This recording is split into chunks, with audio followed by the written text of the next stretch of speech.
सर्वमंगल मांगल्यं सर्वकल्याणकारकं सदां सर्वधर्माणां जैनं जयतु शासनं जैनं जयतु शासनं जैनं जयतु शासनं। गुरुनायक मेघनाथ भगवान की शासन नायक श्री महावीर भगवान की आचार्य भगवान आदिसागर महाराज की आचार्य भगवान महावीर कीर्ति जी महाराज की आचार्य भगवान विमल सागर जी महाराज की तपस्वी सम्राट आचार्य भगवान सन्मति सागर महाराज की मम दीक्षा शिक्षा गुरु दिव्य तपस्वी आचार्य भगवान सुंदर सागर गुरुदेव की जिनवाणी सरस्वती माता की आचार्य शर्मा की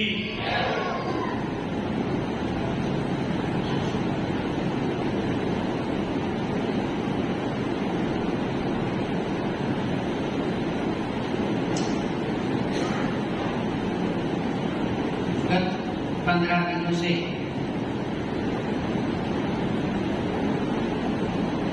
जो जुनमानी की गंगा आचार्य भगवान के जीवन से बह रही है, आप सभी उसी का लाभ भी ले रहे हैं।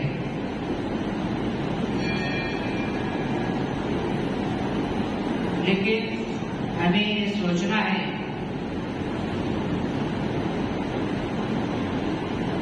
कि हमारे मनुष्य भव आने का प्रयोजन क्या है, क्यों मिला और हम कहां से आए। कितनी कितनी समस्याएं हमारे सामने थी।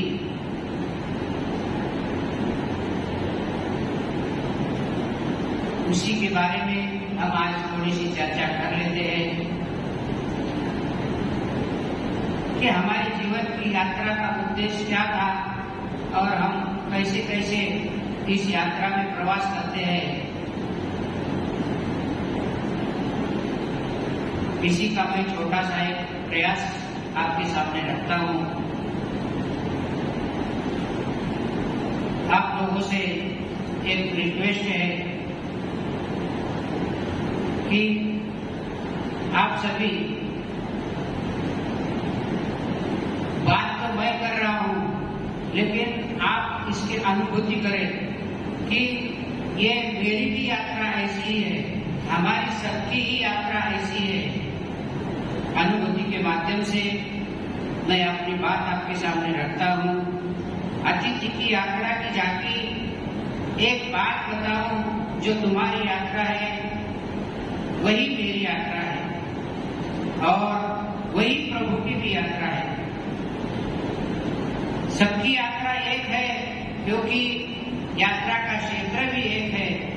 वही प्रवास कर रहे हैं, कोई आगे है तो कोई पीछे है। एक चलता आ रहा है, ये ऐसा ही चलता आ रहा है और एक बार नहीं अनंतों बार।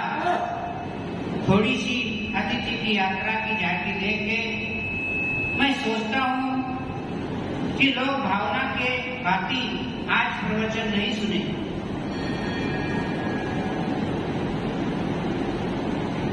तो कैसा सुने महाराज जी? तो भावना के भांति प्रवचन न सुने, अनुभूति के भांति प्रवचन सुने। सबके आंख बंद करके और उस यात्रा के साक्षी बने जो हमारी आपकी सबकी अतिथि की यात्रा है। बस मैं एक शब्द चीख खींचूंगा, आप अनुभव करेंगे कि अनुभव करने की कोशिश करिए कि उस झलकों को देखने की कोशिश करिए। आप पाएंगे कि मेरे जीवन की कहानी क्या है और वो आपके जीवन का एक नई दिशा देगी। अब आप लोग सभी आंखें बंद करके हम चलते हैं उस यात्रा की ओर जो कहां से शुरुआत हुई है। मैं अपनी उस यात्रा की शुरुआत कर रहा हूँ। मेरी यात्रा अनंत है और मेरी आज तक की यात्रा का सार केवल जन्म मरण 4 गतियों और 84 लाख इस योनि में अनंत बार मैंने केवल जन्म और मरण धारण किया। मेरे यात्रा की शुरुआत एकेंद्रिय के पर्याय से हुई, जहां मेरी अस्तित्व का भी प्रतिभाषित नहीं होता था। कभी मिट्टी, कभी पानी, कभी अग्नि और कभी वायु को अपना शरीर बनाकर जिया, तो कभी पेड़ पौधे के रूप में अपना जीवन बिताया। अनंत जीवन मेरा इस प्रकार से एक इंद्रिय से एक इंद्रिय के रूप में बीता, और इसी अवस्था में कभी मैं निगोद की अवस्था धारण की, जहां मेरा अस्तित्व न के बराबर था। आज सामान्य स्थिति में जितनी देर मैं एक बार सांस लेता हूँ, उतनी देर में मेरा 18 बार जन्म और मरण हुआ। अनंत काल तक मैंने एक इंद्रिय की पर्याय में दुख होगा, कदाचित वहां से बाहर निकला तो 2 इंद्रिय, 3 इंद्रिय, 4 इंद्रिय, पंचेंद्रिय के पर्याय में कीड़े मकोड़ों की तरह जीवन जिया। कभी क्रीम, केचुआ, गजाली बनकर मरा, तो कभी चींटी, खटमल, जुए आदि के पर्याय को धारण किया। 4 इंद्रिय के पर्याय में मक्खी, तितली, भौरा, मच्छर आदि के रूप में मैंने अनंत बार जन्म मरण धारण किया।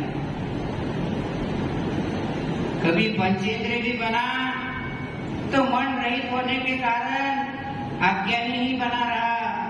कभी मन वाला पशु प्राणी भी बना, तो फिर छेदन, भेदन, भूख, प्यास की वेदना को भी भोगनी पड़ी। अनंत बार गधा, घोड़ा, बैल बनकर के जिया। अनेक प्रकार की यातनाएं होगी। कई बार कुत्ता और बिल्ली के रूप में भी जिया। अनेक बार शुकर की अवस्था में भी मैंने धारण की। कभी वन्य प्राणी बना, तो अपने से बलवान प्राणियों का शिकार बना। कदाचित उससे बच भी गया तो क्रूर मनुष्यों का शिकार बना। अनेक बार प्रकृति आपदा तो कभी भोगनी ही पड़ी। कभी अचानक पानी बढ़ गया तो बहना पड़ा। कभी तेज दानावल में सुलझकर मरा, तो कभी सूखे के चपेटे में आकर भोजन और पानी के अभाव में भूख की वेदना को सहकर तड़प कर मरा। कभी भूकंप जैसा आपदा की शिकार बनकर जमीन दोष हो गया। अनंत बार ऐसा करके मैं जन्मा और मरा। मेरे दुखों की कहानी यहाँ भी खत्म नहीं हुई। मुझे नरक भी जाना पड़ा। मेरी नरक यात्रा की कहानी सुनेंगे तो आप कांप उठेंगे, तुम्हारे रोंगटे खड़े हो जाएंगे। मैं अनंत बार नरक गया। मुझे नरक की स्मृति आ रही है। जैसे ही मैं नरक में जन्मा और मेरे शरीर की काफी ऊंचाई पर उछला और नीचे पड़े अनेक प्रकार के तीक्ष्ण अश्रों पर जा गिरा। मेरा संपूर्ण शरीर पारे की तरह छिन्न भिन्न होकर बिखर गया। ये तो नारकी शरीर की विशेषता थी कि वह शरीर पुनः एकत्रित होकर फिर यथावत हो गया। मैं उठकर खड़ा भी न हो पाया कि वह पहले से तैयार नारकी ने मुझे पर घातक प्रहार किए। मैं वहां से भागा और जान बचाने के लिए वह लोग सेवन के वृक्ष पर चढ़ गया। पर क्या बताऊं, उस वृक्ष के पत्ते क्या थे, तलवार से भी ज्यादा तीक्ष्ण मेरा शरीर विलीन हो गया। मुझे वहां से भागना पड़ा। नारकी ने मुझे पकड़ा और मुझ पर घातक प्रहार करना प्रारंभ किया। कभी वे मुझे तपते हुए कढ़ाई में पूड़ी पकोड़े के तरह तल रहे थे, तो कभी मेरी खाल उतार देते थे। कभी मेरे पूर्व पापों की याद दिला करके मुझे कहते थे कि तूने खूब मदिरा पान किया, ले और कर, और मेरे मुख में तपाया हुआ तांबे का घोल डाल देते। और ऐसा ऐसा कहकर मेरी आंखों में तिष्ट भाला चुबा देते। कभी तो कहते कि तू धर्मात्माओं की खूब निंदा की तूने, कर ले और कर ले, यह कहकर मेरी जीभ काट डालते। कभी कहते कि तूने मांसाहार किया और कर ले, मेरी आंखें निकाल लेते।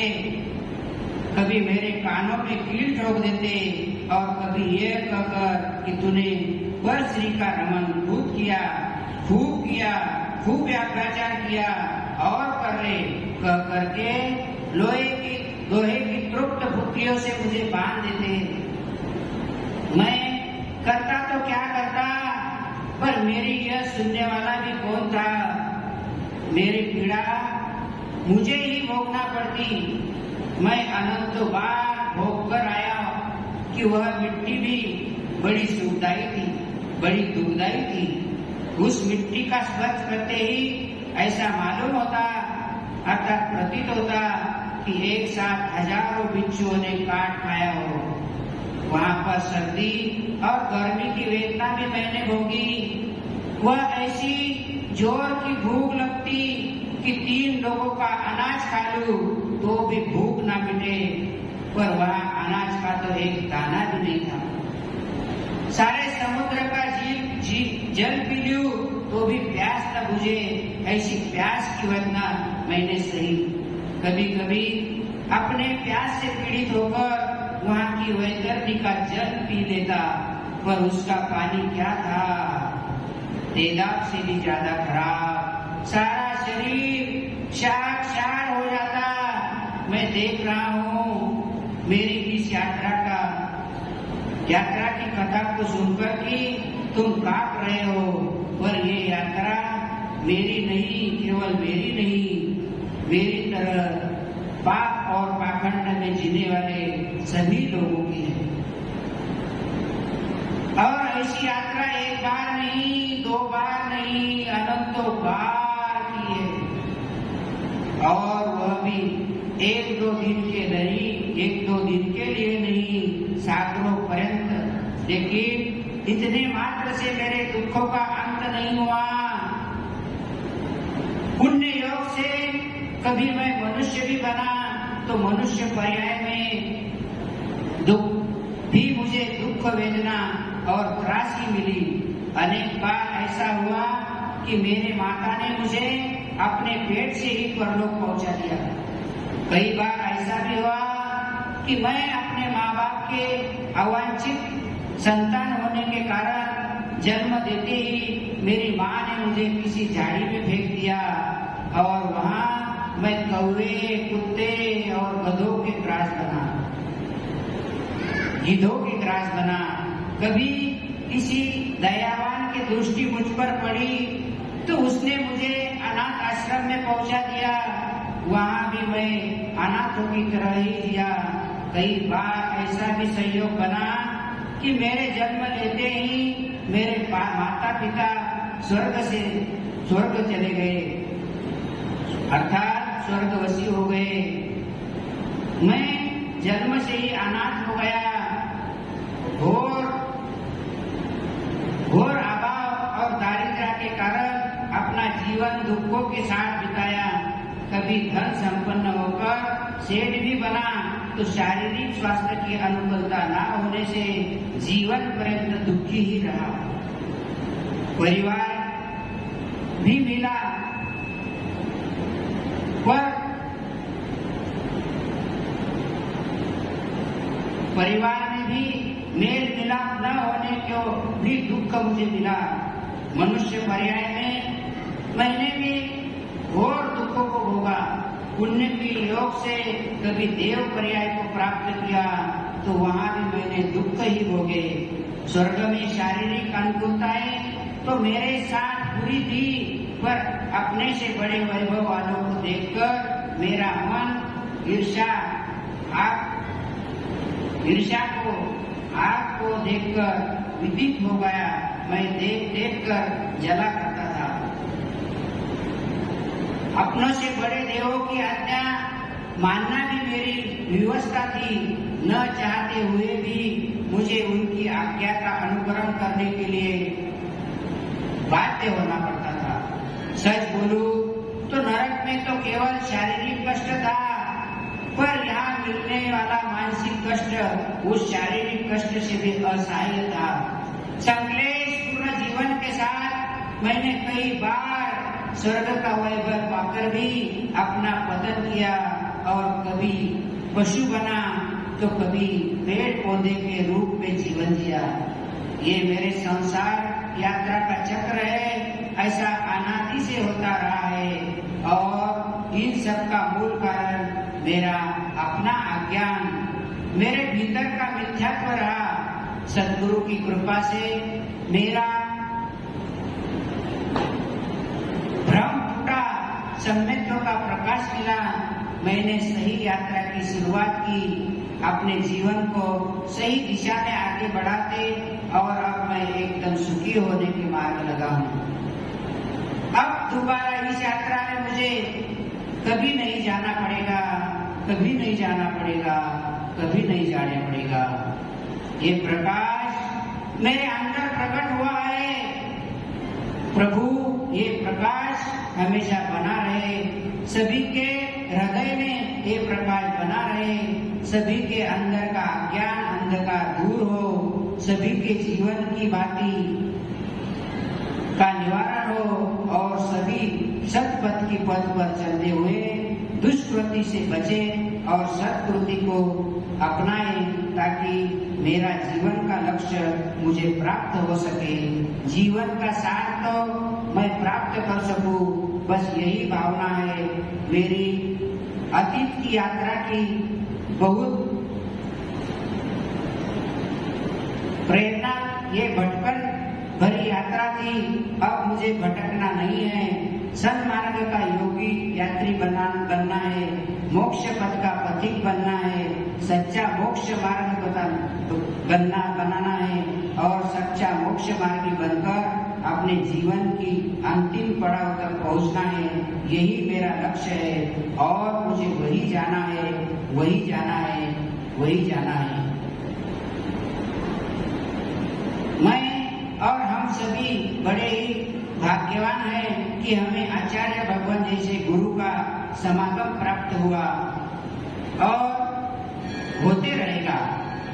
और अगर इतना अच्छा समागम प्राप्त होने के बाद भी हमारी प्रणति नहीं बदले, तो ऐसा तो हो ही नहीं सकता। हम सभी उन्हीं का अनुकरण करें, और हम जब भी भगवान के पास, गुरुओं के पास गए, तो यही सोचना, यही कहना कि हे गुरुवर, कब होगी मेरी ऐसी दशा जैसे आप धारी हो। यही चिंतन करना, यही नमन करना, यही मनन करना। हम सब आशा करते हैं कि हम सब भी शीघ्र अतिशीघ्र निर्गत वेश धार कर इस मनुष्य पर्याय का सर्वोत्कृष्ट पद धारण कर आत्म कल्याण के मार्ग पर बढ़ते हुए यही मंगल भावना होता हूँ, यही मंगल भावना होता हूँ। आखिरी में 4 लाइन आचार्य भगवान के लिए। गरीब हूँ किस्मत का, गरीब हूँ किस्मत का, उसका मुझे कोई गम नहीं। पैसे नहीं हुए तो क्या हुआ, आचार्य सुंदर सागर जी के पास इज्जत मेरी कम नहीं। मुसीबत के दिन निकल जाएंगे, मुसीबत के दिन निकल जाएंगे, और एक दिन आप मुझे आचार्य श्री के साथ सिद्धालय पाओगे, आचार्य श्री के साथ सिद्धालय पाओगे। जय गुरु आचार्य भगवान सुंदर सागर गुरुदेव की